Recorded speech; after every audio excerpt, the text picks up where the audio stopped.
So this is just an example of really what food looks like in the small bowel, okay? Which we said was the powerhouse where everything gets broken down. Everything you can imagine, these white pieces are fat cells. Usually they're large molecules. And fat is not water soluble. So what happened is that there's bile acids that come from the liver, and they travel with these little, I don't know what you want to call them, train tracks. And these come from the liver and from the gallbladder as bile acids, and they bring them into the small bowel and therefore deposit them for absorption to the rest of the body, called missiles. Okay. So then when the food, everything has been extracted from the protein as amino acids, the glucose, the sucrose from the carbohydrates, the fat from the fatty acids, then we go into the colon. Everything in the colon is big. The colon is the trash compactor. Everything is big, okay? So why is that? Because the colon really does not have a substance in absorbing nutrients. It absorbs the water, and it has, if you see these white flakes, that's the bacteria. You've all heard, right, when you take antibiotics or if you've had chemotherapy and so forth, people get this really bad infection. That's because this good bacteria sits in the colon. So the food that is undigested goes into the colon, and this bacteria that lives with us in a symbiotic relationship, a nice relationship, eats all the leftover food. So gas is fermentation of leftover food. Okay? So the colon extracts all the leftover water into the body, and you get the stool. Okay? People that are constipated, it's because you haven't drank enough water. So the colon naturally will extract it from the waste, which is the stool. So you get hard stools. If you drink enough water, your stools are going to be nice and soft. Okay? And then it goes out the body. So I took a can of Coke, okay? Can of Coke, regular, and I cooked it down to this lovely mixture. This is what America eats, drinks, 1, 2, 3, 4, 10, and 20. I have patients coming into the office with jugs that are this big. Comes the syrupy. This is all sugar. Okay? So one teaspoon, each Coke has about 42 grams of sugar.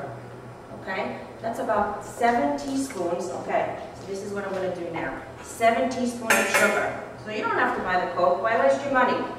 Here's sugar. 1, 2, 3, 4, 5, 6, 7.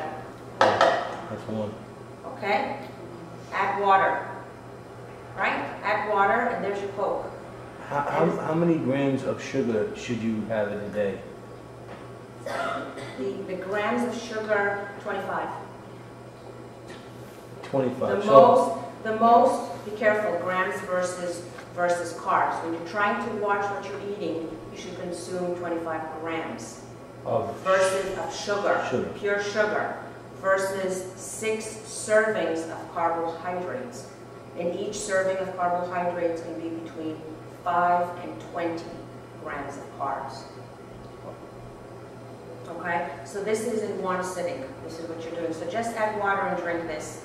You don't have to waste your money. And the same thing with apple juice. So what I did is that I took down apple juice, and I got this. Actually, this was apple juice. I'm sorry, which is the same thing. And this is Coke. This is gross. That's vile.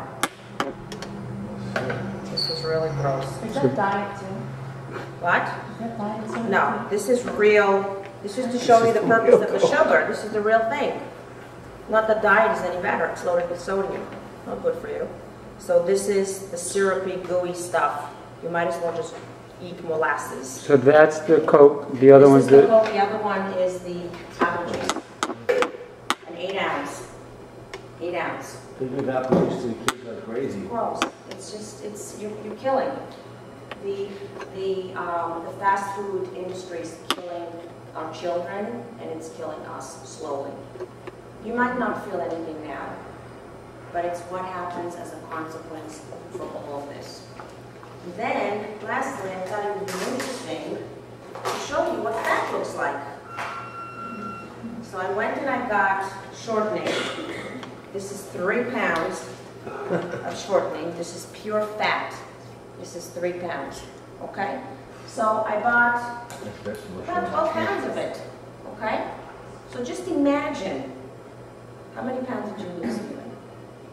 How many pounds so far did you lose? 20-something, 25? 25, so could you imagine? This is 12. Here's the cover. This is 12. Come, stand up. Come, Stephen. Okay? Yeah, that was good. This is just 12. Oh my God. This is 12 pounds of pure fat. This is what you lost less than. Twice that. Yeah, yes. This is all fat. It's gross. So think of how much peace you've brought to your heart, to your lungs, to your arteries, to every part of your body. It doesn't have to put in so much energy to get the same amount of work done. Your heart doesn't have to do this and get a heart attack. Because look, this is what when you lose weight, this is what you're losing. Pure lard. That's what it looks like. And people, I bought this at ShopRite. People buy this and cook with this. It's sad. But when you lose it, it doesn't come in that nice package. No, no. It's like a disgusting yellow, horrible package that kills you. I just sold the bakery today.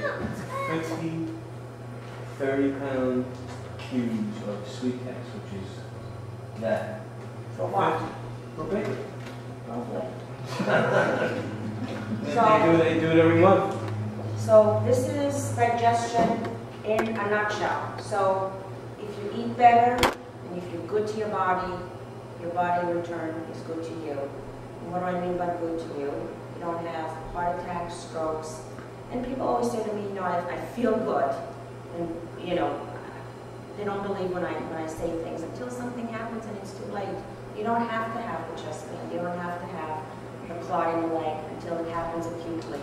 And it's a consequence. Part of it is a consequence of what you eat.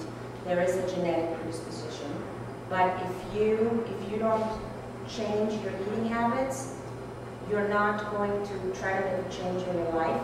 Those genes, if you have bad genes in your family, if your mom has heart disease, your grandmother had strokes, your father had a heart attack, and you have those bad genes in your heritage, right? They don't have to be expressed if you watch what you're doing by you doing it to yourself. And then if you become expressed and you get a heart attack or a stroke, well, you know what? I did it all and it's God's will. That's it. But it could also be what your parents ate that made them that way. Absolutely. You So know it's- the commercial for Victorian? You guys know?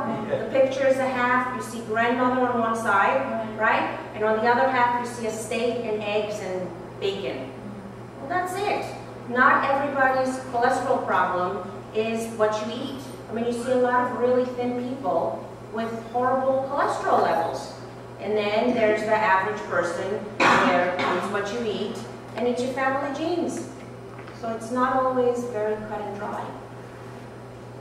Yes? What about artificial sweeteners? Is there a difference between them? Those or is are there horrible, believe it or not, because those have aspartame, which gives you a lot of gas. So if you notice when you chew sugarless gum or you eat, That's with the sorbitol? yeah, it gives you a lot of gas. It's not good for you.